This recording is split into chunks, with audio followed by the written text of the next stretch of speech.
UP board class 12 के प्यारे विद्यार्थियों, स्वागत है आप सभी का शिवम लेक्चरर में। नागरिक शास्त्र का पेपर है जो यूपी बोर्ड एग्जाम 2026 के लिए सबसे ज़्यादा इम्पोर्टेंट है। सेम ऐसा ही पेपर आपके बोर्ड एग्जाम 2026 में पूछा जाएगा। समय 3 घंटे 15 मिनट होता है मेरे प्यारे बच्चों, और पूर्णांक होता है 100 का। यहाँ पर थोड़ा सा निर्देश देख लेते हैं, क्योंकि पेपर हल करने से पहले निर्देश पढ़ना बहुत ज़रूरी होता है। तो प्रारंभ के 15 मिनट परीक्षार्थियों को प्रश्न पत्र पढ़ने के लिए निर्धारित है। सभी प्रश्न अनिवार्य हैं। प्रत्येक प्रश्न के लिए निर्धारित अंक उसके सामने दिए गए हैं। प्रश्न संख्या 1 से 10 तक बहुविकल्पीय प्रश्न हैं, एक एक नंबर के, और प्रश्न संख्या 11 से 20 तक अति लघु उत्तरीय प्रश्न हैं, जिनका प्रत्येक उत्तर लगभग आपको 10 शब्दों में देना है। प्रश्न संख्या 21 से 26 तक लघु उत्तरीय प्रश्न फर्स्ट हैं, जिनका प्रत्येक उत्तर लगभग आपको 50 शब्दों में देना है। और प्रश्न संख्या 27 से 30 तक लघु उत्तरीय प्रश्न सेकंड हैं, जिनका प्रत्येक उत्तर लगभग 100 से 125 शब्दों में देना है। और प्रश्न संख्या 31 से 32 दीर्घ उत्तरीय प्रश्न है, जिनका उत्तर आपको 250 शब्दों में देना है। तो सभी लोग वीडियो को कर देंगे लाइक, चैनल पर नए होंगे चैनल को सब्सक्राइब कर देंगे, शेयर कर देंगे। चलिए वीडियो को शुरू करते हैं। सबसे पहले बहुविकल्पीय प्रश्न, तो इसमें 10 बहुविकल्पीय प्रश्न है। ठीक है मेरे प्यारे बच्चों। तो प्रश्न नंबर 1 क्या कह रहा है? सोवियत संघ का विघटन क्यों हुआ? वेरी वेरी इंपॉर्टेंट है। सोवियत संघ का विघटन क्यों हुआ? सोवियत संघ पर आर्थिक दबाव था। सोवियत संघ में प्रशासनिक और राजनीतिक रूप से गतिरोध था। ए और बी दोनों, इनमें से सभी। तो सोवियत संघ का विघटन क्यों हुआ? सोवियत संघ का विघटन इसलिए हुआ क्योंकि सोवियत संघ पर आर्थिक दबाव था और सोवियत संघ में प्रशासनिक और राजनीतिक रूप से गतिरोध था। तो आपका दोनों ऑप्शन सही है, तो सही हो जाएगा सी ऑप्शन। ए और बी दोनों, आपका सी ऑप्शन करेक्ट हो जाएगा।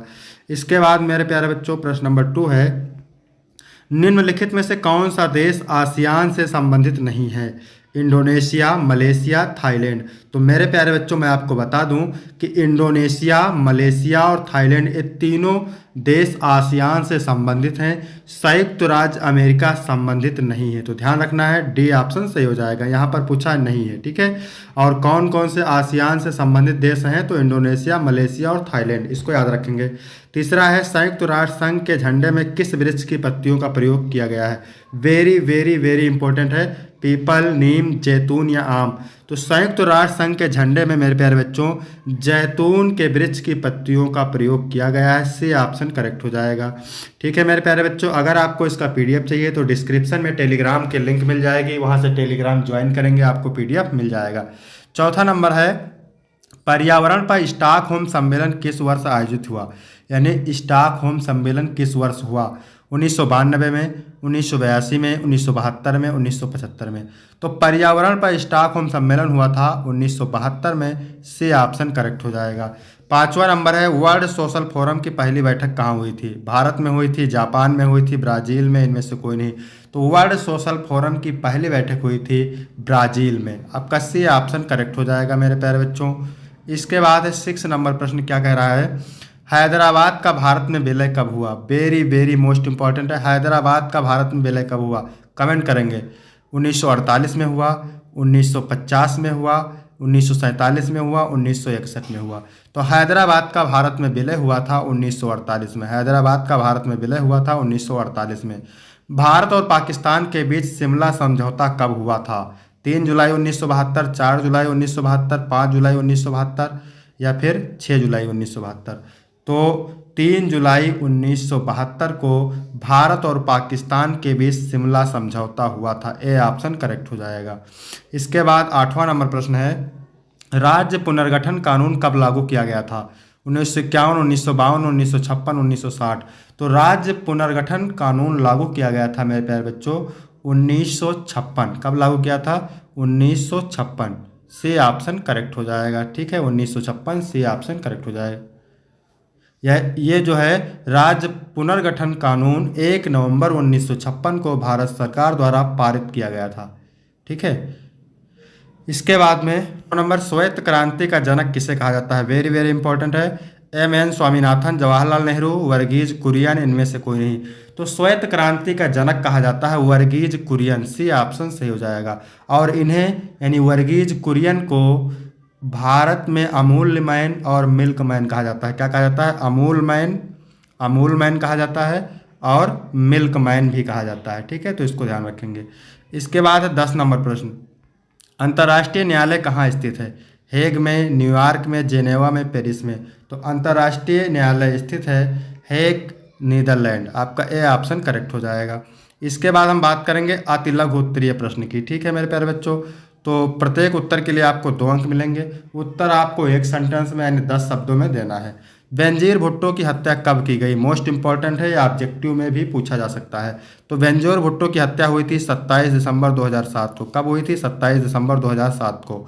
इसके बाद 12 नंबर प्रश्न है, आसियान क्या है, यह कब अस्तित्व में आया? तो आसियान एक क्षेत्रीय संगठन है जिसका उद्देश्य एशिया प्रांत क्षेत्र के देशों के मध्य सामाजिक व राजनीतिक स्थिरता को बढ़ाना और विकास करना है। आसियान क्या है? तो आसियान एक क्षेत्रीय संगठन है जिसका उद्देश्य एशिया प्रांत क्षेत्र के देशों के मध्य सामाजिक और राजनीतिक स्थिरता को बढ़ाना और विकास करना है। और इसकी स्थापना हुई थी 8 अगस्त 1967 को। कब हुई थी? 8 अगस्त 1967 को। कहाँ पे हुई थी? थाईलैंड में हुई थी। इसके बाद 13 नंबर प्रश्न है, साफ्टा समझौता पर हस्ताक्षर कब हुआ?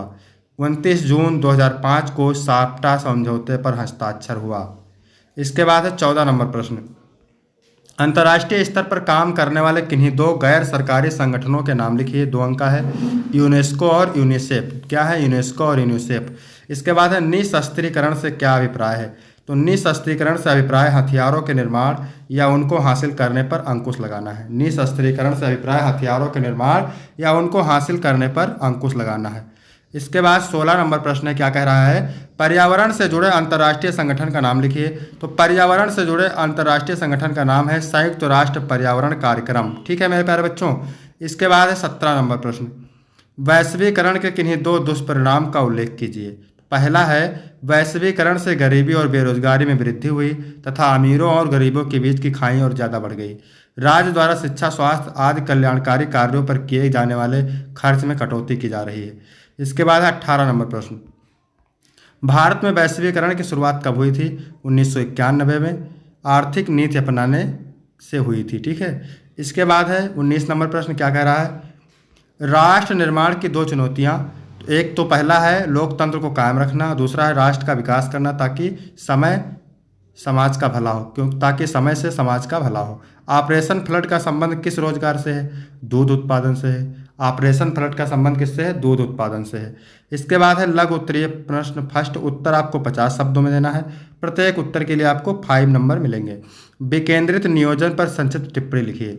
तो विकेंद्रित नियोजन वह प्रक्रिया है जिसमें योजना निर्माण और कार्यान्वयन की शक्ति केंद्र सरकार से अलग अलग स्तरों, राज्य, जिला पंचायत और नगर निकायों को हस्तांतरित की जाती है। उसका उद्देश्य स्थानीय आवश्यकताओं के अनुसार विकास को गति देना और जनता की भागीदारी सुनिश्चित करना है। इसके बाद है 22 नंबर, दलाई लामा ने भारत में शरण क्यों ली? 1959 में चीन द्वारा तिब्बत पर नियंत्रण बढ़ाने और विरोध को दबाने के कारण दलाई लामा को अपने जीवन का खतरा महसूस हुआ। तिब्बत में चीनी दमन से बचने के लिए वह भारत आए, जहां भारत सरकार ने उन्हें शरण दी। तब से वह धर्मशाला में निर्वासन कर रहे हैं। इसके बाद में है 23 नंबर, 1969 में कांग्रेस पार्टी में विभाजन का मुख्य कारण क्या था? 1969 में कांग्रेस का विभाजन मुख्यतः प्रधानमंत्री इंदिरा गांधी और पार्टी के वरिष्ठ नेताओं, जिसे सिंडिकेट कहा जाता था, के बीच सत्ता संघर्ष के कारण हुआ। राष्ट्रपति चुनाव में इंदिरा गांधी ने सिंडिकेट समर्थित उम्मीदवार की बजाय बीपी गिरी का समर्थन किया, जिससे पार्टी 2 गुटों कांग्रेस ओ और कांग्रेस आर में बट गई। इसके बाद 24 नंबर प्रश्न है, ऑपरेशन ब्लू स्टार कब और कहां चला गया? मोस्ट इंपॉर्टेंट है। तो ऑपरेशन ब्लू स्टार जून 1984 में पंजाब के अमृतसर स्थित स्वर्ण मंदिर परिसर में चला गया। ठीक है। ऑपरेशन ब्लू स्टार कब चला गया? 1984 में। कहां चला गया? पंजाब के अमृतसर स्थित स्वर्ण मंदिर में। इसको ध्यान रखना है। यह भारतीय सेना द्वारा खालिस्तानी उग्रवादियों, विशेष रूप से जनरल सिंह भिंडरावाले और उनके समर्थकों को हटाने के लिए किया गया था। इस सैन्य कार्यवाही के दौरान भारी हिंसा हुई और सैकड़ों लोग मारे गए। इसके बाद 25 नंबर है, राष्ट्र निर्माण से आप क्या समझते हैं? कई बार एग्जाम में पूछा गया है। राष्ट्र निर्माण एक सतत प्रक्रिया है जिसमें आर्थिक विकास, सामाजिक समरसता, राजनीतिक स्थिरता और सांस्कृतिक एकता के माध्यम से राष्ट्र को सशक्त बनाया जाता है। इसमें शिक्षा, बुनियादी ढांचा, कानून व्यवस्था और नागरिक सहभागिता महत्वपूर्ण भूमिका निभाते हैं, जिससे एक मजबूत, आत्मनिर्भर और प्रगतिशील समाज का निर्माण होता है। इसके बाद 26 नंबर है, अन्य पिछड़ा वर्ग से आप क्या समझते हैं? अन्य पिछड़ा वर्ग ओबीसी भारत का उन सामाजिक व आर्थिक रूप से पिछड़ी जातियों का समूह है जो ना तो अनुसूचित जाति एससी में आते हैं और ना ही अनुसूचित जनजाति एसटी में। इन्हें शिक्षा और रोजगार में आरक्षण दिया जाता है ताकि सामाजिक और आर्थिक समानता सुनिश्चित की जा सके। इसके बाद है लघु उत्तरीय प्रश्न सेकंड। उत्तर 100 से 125 शब्दों में देना है। प्रत्येक उत्तर के लिए आपको 6 अंक मिलेंगे। 27 नंबर है सुरक्षा परिषद के क्या कार्य हैं, आपको इसको लिखना है। मोस्ट इंपॉर्टेंट है, इसको आपको तैयार करना है मेरे प्यारे बच्चों। मोस्ट इंपॉर्टेंट प्रश्न है, इसका उत्तर आप देख सकते हैं, स्क्रीनशॉट ले सकते हैं। इसके बाद है क्या कह रहा है, मानव विकास एवं आतंकवाद समकालीन विश्व की सुरक्षा में किस प्रकार निर्णायक है, समझाइए। 6 अंक का है, मोस्ट इंपॉर्टेंट है, इसका भी स्क्रीनशॉट आप ले सकते हैं। इसके बाद है 29 नंबर प्रश्न, मूलवासी किसे कहते हैं, भारत में इसके स्थिति की चर्चा करें। मोस्ट इंपॉर्टेंट है, देख लीजिए आप, स्क्रीनशॉट ले सकते हैं। फिर है 1920 से 1950 तक भारतीय साम्यवादी दल के कार्य प्रणाली की व्याख्या कीजिए। ये भी 6 नंबर का है और मोस्ट इंपॉर्टेंट है। इसके बाद है दीर्घ उत्तरीय प्रश्न। उत्तर आपको 250 शब्दों में देना है और प्रत्येक उत्तर के लिए आपको 8 अंक मिलेंगे। प्रथम पंचवर्षीय योजना का देश के विकास पर क्या प्रभाव पड़ा, अथवा नक्सलवादी आंदोलन की विवेचना कीजिए। दोनों वेरी वेरी मोस्ट इंपॉर्टेंट है, इसको आप तैयार करेंगे। 8 अंक का है, अथवा करके दिया है, आपको 1 करना है।